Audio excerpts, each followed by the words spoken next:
Video video আইবা video না আমি কেন বুঝে আমি 3 মাস পর পর আসি আমার তোমার যে দিতে যাবে আমরা সংসার কি আমি কেন আমি যে করে এসে আমার কে বলতে দিবা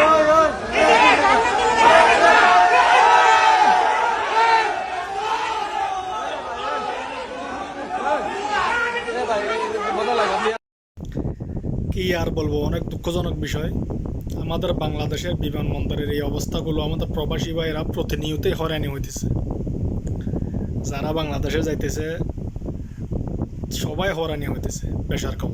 কি জন্য বলতেছি আমি, অনেকে ওর কাট পাইতেছে না, অনেকে ওর গাইডের এক সাইডে খুলে ফেলছে, অনেকে ওর সম্পূর্ণ সামান খুলে ফেলছে, অনেকে ওর মোবাইল রেখে দিতেছে, অনেকে ওর সামান রেখে দিতেছে। এই সমস্যা প্রতিনিয়ত হয়রানি। 5,000, 10,000, 20,000, 30,000, 40,000, 50,000 এরকম দাবি। আপনি এখান থেকে একটা মোবাইল যদি কিনে নেন, মোবাইলটা আপনি কিনছেন মনে করেন 30 রিয়াল, মনে করো 40 রিয়াল, মনে করো 50 রিয়াল, এটা আপনি 16-17 হাজার টাকা দিয়ে মোবাইলটা কিনছেন। মোবাইলটার যদি আপনি যে 10,000 টাকা যদি আপনার ট্যাক্স দিতে হয়, তাহলে আপনি মোবাইলটা নিয়ে কী করবেন? এরকম ঘটনা অহরহ। 10,000 টাকার মোবাইল 10,000 টাকা দাবি করে বসে থাকে।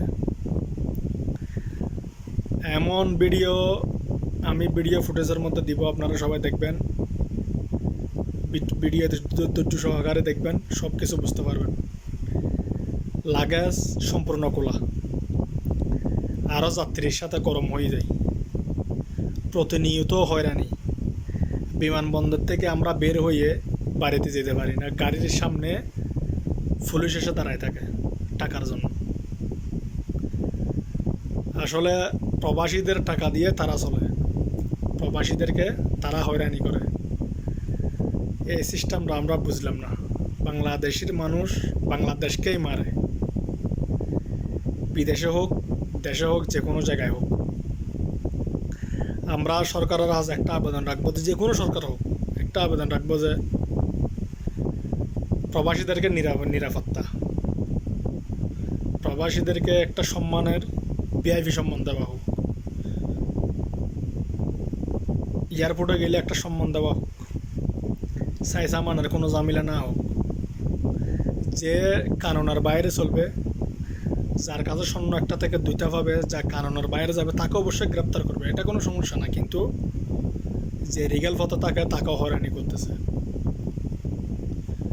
সবাই ভিডিওটি সম্পূর্ণভাবে শেয়ার করে দিবেন, সবাইকে দেখার সুযোগ করে দিবেন, সবাই আমার পাশে থাকবেন। কার কী সমস্যা না সমস্যা অবশ্যই সবাই কমেন্টের মধ্যে জানাবেন, এটা নিয়ে ভিডিও করার চেষ্টা করব। সবাই আমার পাশে থাকবেন। কে বিমানবন্দরে হয়রানি হয়েছেন না হয়েছেন সব অবশ্যই কমেন্টের মধ্যে জানাবেন, সবার মতামত। সবাই আমার পাশে থাকবেন ইনশাল্লাহ। সবাইকে ধন্যবাদ এবং আসসালামু আলাইকুম।